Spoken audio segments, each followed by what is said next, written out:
À la fin, ça se mange sans pain. Je suis dynastique. Radio J. Radio J, le coup de fourchette. Bonjour Mata. Bonjour Cyrielle. Bonjour Elisabeth Buffet. Bonjour Radio J. Bonjour à tous.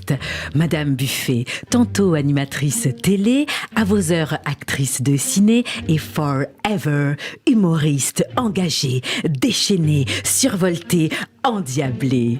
Vous êtes cette femme humoriste qui parle en toute liberté de tringlette, de zboob, de zigounette, de foufoune ou de périnée, quel que soit l'endroit où il est situé sur sur la carte. Vous êtes une honorable travailleuse du sketch. Madame Buffet, femme du Var, originaire de Toulon, seule dans sa culotte, mais droite dans le pantalon, pour mon coup de fourchette, si vous étiez un plat, vous seriez une oreillette de Provence pour moi. Je ne tenterai pas avec votre nom de contrepétrie, je suppute qu'on a garni le buffet plutôt 1000 fois qu'une. Je ne saurais rajouter une énième facétie, alors je n'en risquerai aucune. Une oreillette de Provence, qu'est-ce que c'est? C'est un pénis. Des bugnes. Un délice, c'est exactement ça. Une pâtisserie, une douceur, presque une sucrerie, d'aucuns diraient une gâterie qui explose en bouche grâce à son mélange de saveurs, apportant ces tonnes d'ondes de bonne humeur. Et on va vibrer, ma sœur. Alors, pour mon coup de fourchette, nous ferons une croustillante oreillette Elisabeth. Permettez-moi, je rebaptise ainsi cette oreillette. L'oreillette Elisabeth de Provence, comme son nom l'indique,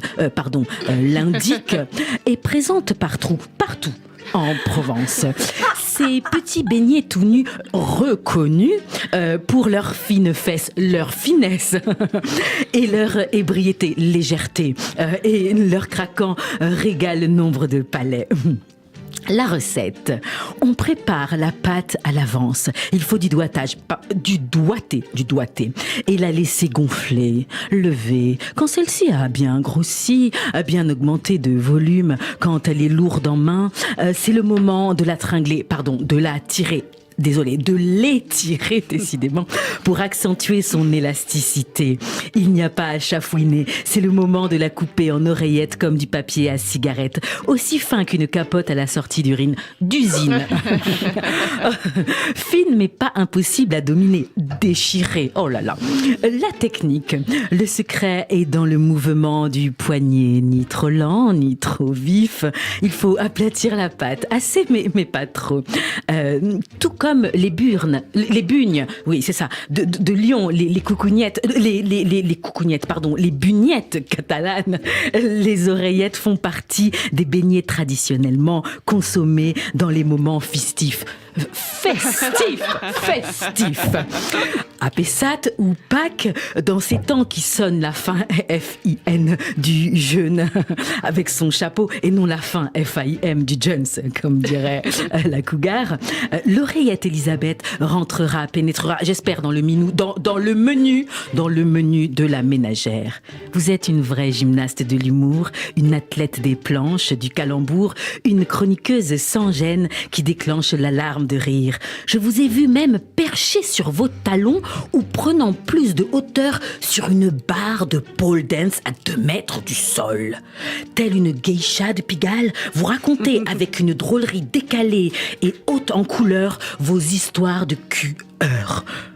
Vous surfez sur le jeu de mots grivois, comptant levrette, fleurette, faisant s'esclaffer le public de plaisir, telle une femme fontaine de blagues.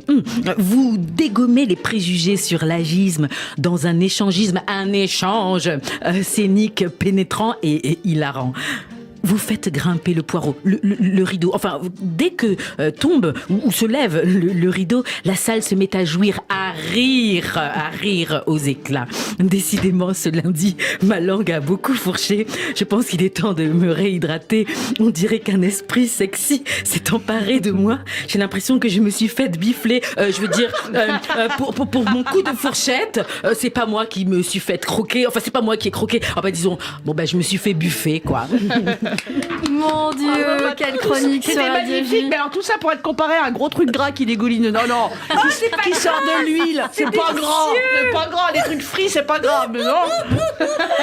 Mais bravo. Merci Mata Gabin, merci beaucoup Mata Gabin sur Radio J. Évidemment, on vous retrouve sur Instagram et sur vos réseaux sociaux.